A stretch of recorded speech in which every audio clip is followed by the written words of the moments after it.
আজ আমাকে কথা বলতেই হবে ইনশাআল্লাহ, কারণ আগামীতে আবার আপনাদের সাথে দেখা হবে কিনা আমি জানি না। কথা বলতেই হবে।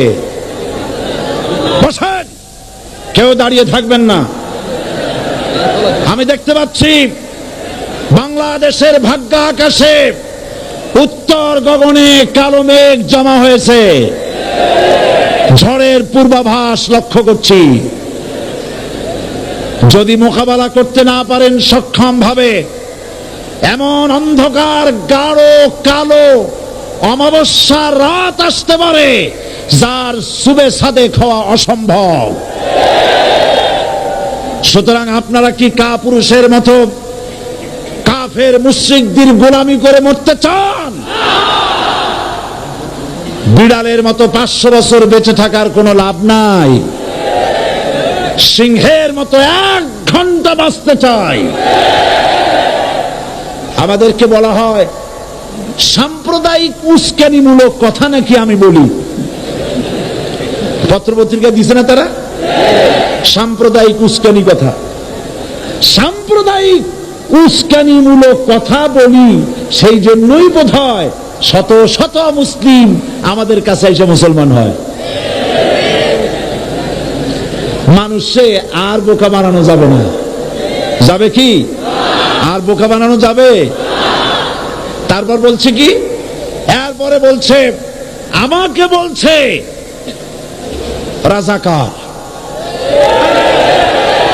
শুনে রাখো চট্টগ্রামের লক্ষ লক্ষ জনতা, পার্লামেন্টে যখন আমাকে এই কথা বলা হয়েছিল, আমার পার্লামেন্টের কলিগ জাফরুল্লাহ চৌধুরী সাহেব বসে আছেন এখানে,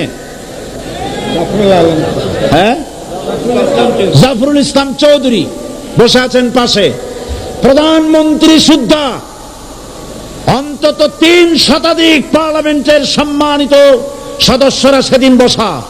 1997 সনের বাজেট বক্তৃতা যখন আমি করতেছিলাম, ডক্টর কুদরতে খোদা, নাম রাখছে কুদরতে খোদা, আসলে গজবে খোদা।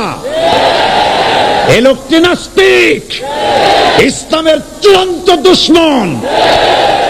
তার প্রণীত শিক্ষা ব্যবস্থার যখন সমালোচনা করছিলাম, ট্রেজারি বেঞ্চ থেকে আমাকে বলা হলো রাজাকার।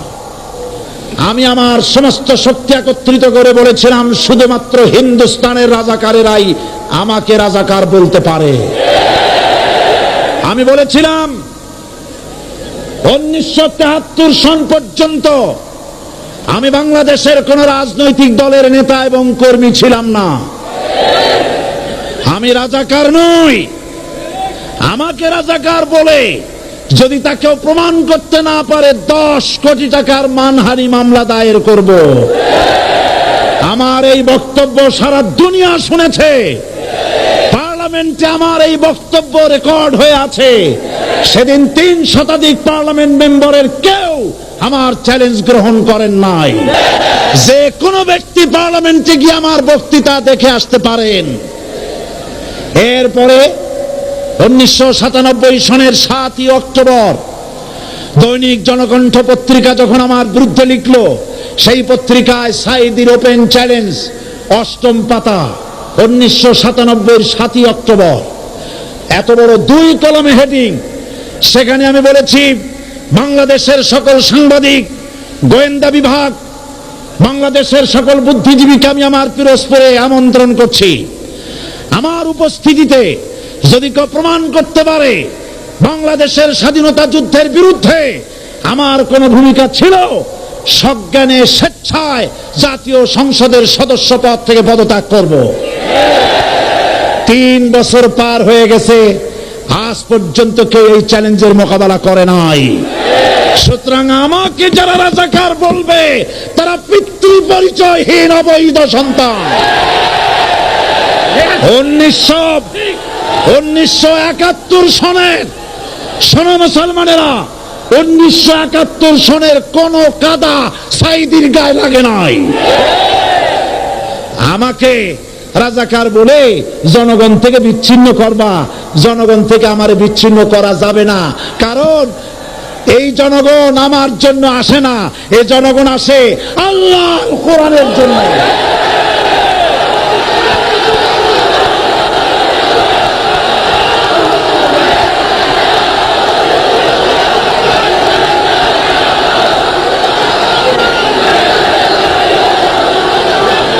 আজকে আর যারা ইসলামের কথা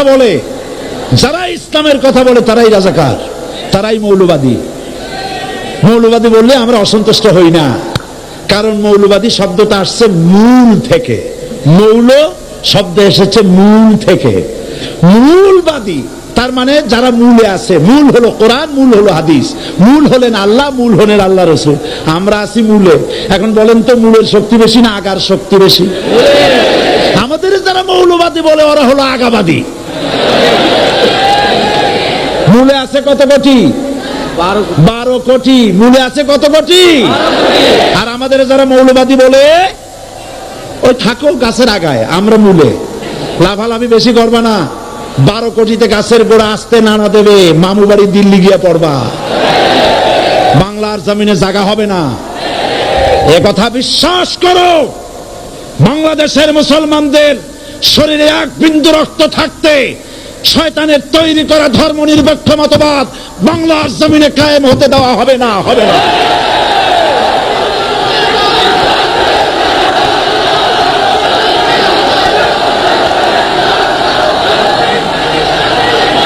রাসূল করিম সাল্লাল্লাহু আলাইহি ওয়াসাল্লাম কোরআন প্রতিষ্ঠার জন্য আন্দোলন করেছিলেন। আয়াতুল কুরসি আমাদের সে কথাই শিখেছে।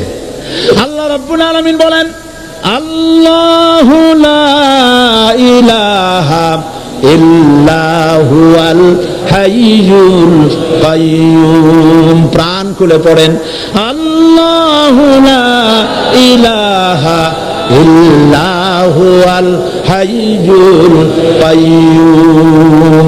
আল্লাহ হচ্ছেন তিনি, যিনি ছাড়া কোনো ইলাহ নাই, আইনদাতা নাই, বিধানদাতা নাই। আমরা মানুষের তৈরি করা আইন মানি না। 12 কোটি মুসলমানের দেশে আইন তৈরি করবে মানুষ, আমরা মানব না। পার্লামেন্টে তৈরি হতে হবে কোরআন দিয়ে, পার্লামেন্টে আইন তৈরি হতে হবে কোরআন দিয়ে।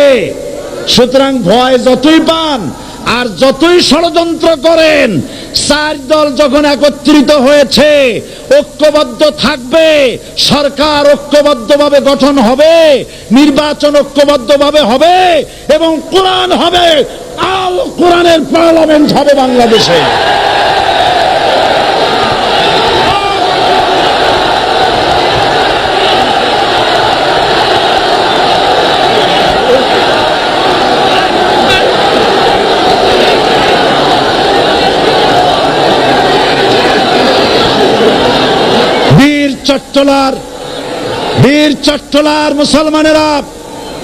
বীর চট্টলার মুসলমানেরা স্বাধীনতার ঘোষণা, এই চট্টগ্রাম থেকে স্বাধীনতার মহান ঘোষক প্রেসিডেন্ট জিয়াউর রহমান সাহেব দিয়েছিলেন।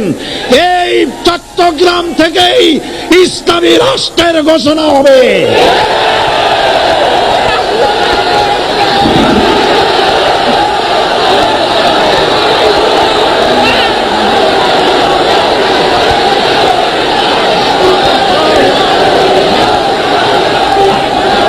আশাবাদী আপনারা অবশ্যই তা পারবেন। আমি 100% বিশ্বাস করি ইনশাআল্লাহ। কারণ যে ষড়যন্ত্রের মোকাবেলা করে স্থানীয় রাজনৈতিক দলের নেতৃবৃন্দ কোরআনের মাহফিল সিনায় এনেছেন, আমি প্রথম দিনই বলেছি চট্টগ্রাম তাফসীরুল কোরআন মাহফিল কোন রাজনৈতিক দলের প্রতিনিধিত্ব করে না। এটা কোন জামাত শিবিরের একক সম্পদ নয়, এটা চট্টগ্রামের মুসলমানদের কলিজার টুকরা তাফসীরের মাহফিল। সুতরাং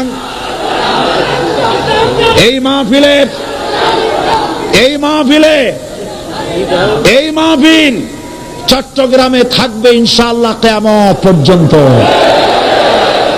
144 ধারা 288 হয়ে গেছে, ষড়যন্ত্র পায় পায় চলে গেছে।